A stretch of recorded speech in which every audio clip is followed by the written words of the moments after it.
Hai, halo semuanya teman-teman, apa kabar? Assalamualaikum warahmatullahi wabarakatuh. Kali ini aku bukan mau nge-review produk ya. Jadi aku di sini mau bercerita tentang pengalaman aku yang pernah ditipu.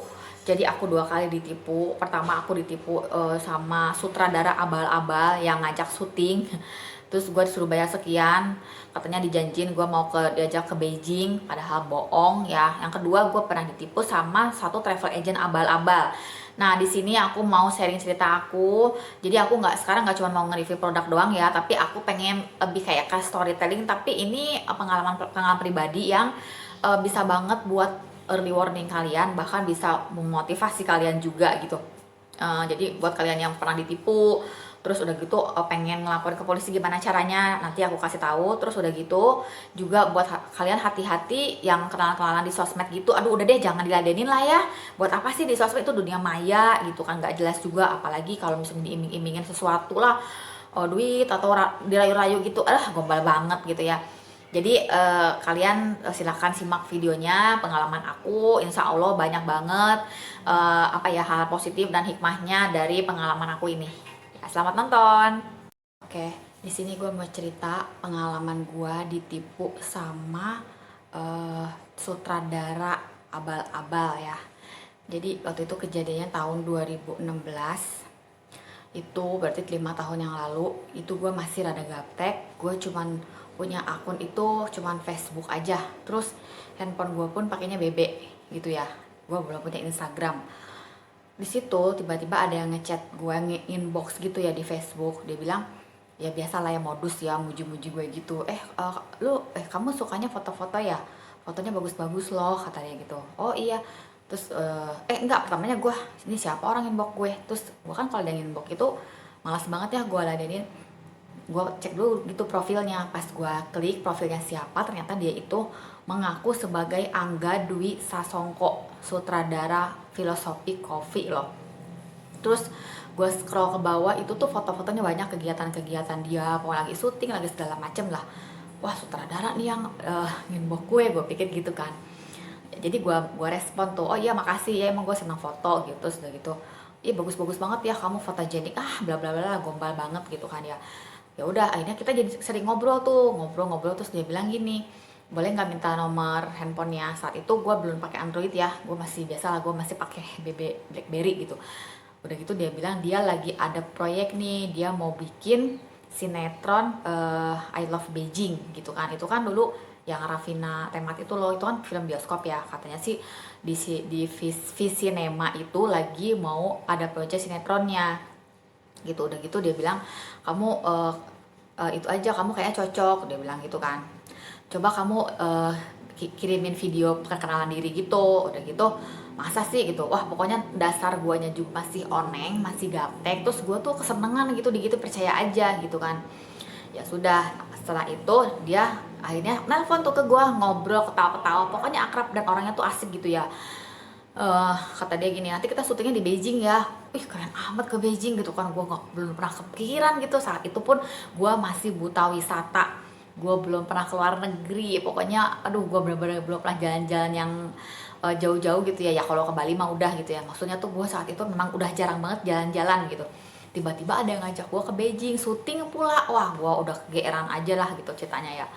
Udah gitu dia bilang, tapi ada biaya ADM-nya lo ini. Tenang aja, pokoknya tiket, PP, hotel, makan, semuanya tuh kamu ditangguhkan. Lu nanti dapat peran di sana. Perannya apa nanti pokoknya lu kirimin aja dulu video singkat. Nanti di situ akan gue tentukan lu cocoknya jadi apa, kata dia gitu kan.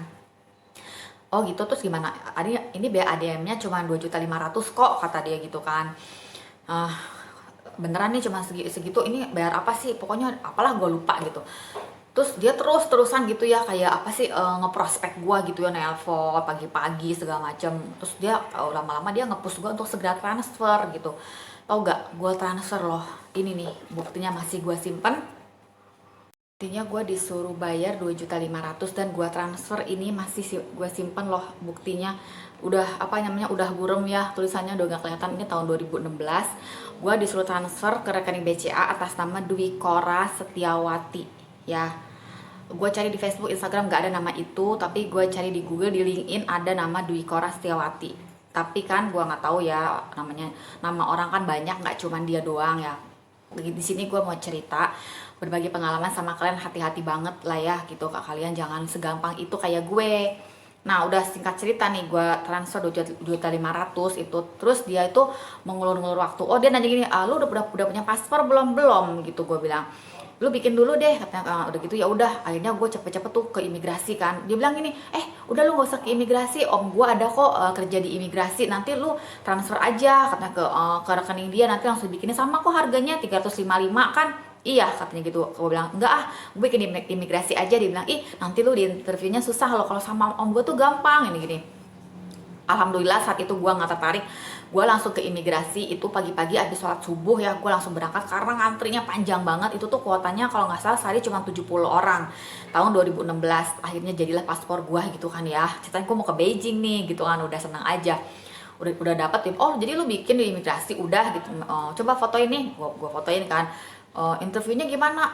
Gampang kok, cuma tanya dong mau kemana gitu. Udah tuh ya, dari situ dia bilang nanti kita berangkat tanggal segini ya. Ya udah, terus gue siapin apa aja, nggak usah santai aja, lu bawa baju aja, pokoknya semuanya udah disiapin. Dasar oneng. Gue kirim video singkat gue perkenalan kayak gitu.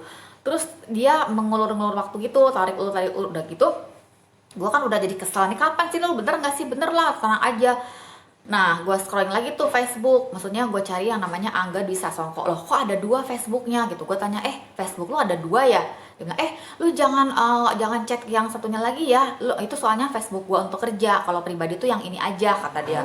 Oh gitu, dasar oneng. Saat itu gue gaptek ya, gue percaya aja gitu kan. Akhirnya ya sudah, gue tetap komunikasi, tapi dia pinter tarik ulur sampai akhirnya gue diblokir semuanya gitu ya. Dia kabur pokoknya. Udah di situ akhirnya gue sadar gue ditipu gitu kan ya. Dan ternyata dia nggak cuma nipu gue doang, dia nipu teman-teman gue di Facebook. Cuman teman di dunia maya ya, gue juga nggak pernah ketemu, tapi ada beberapa yang inbox gue, mbak lu ditipu nggak sama lu kenal nggak sama Angga gini. Ternyata dia pun juga sama, malah dia lebih parah, dia diajak nikah tapi nggak pernah ketemu gitu ya, susah diajak ketemuannya gitu loh. Gue nggak tahu ya ini, aduh ya ampun, bener-bener buat sekarang yang nipu itu ya.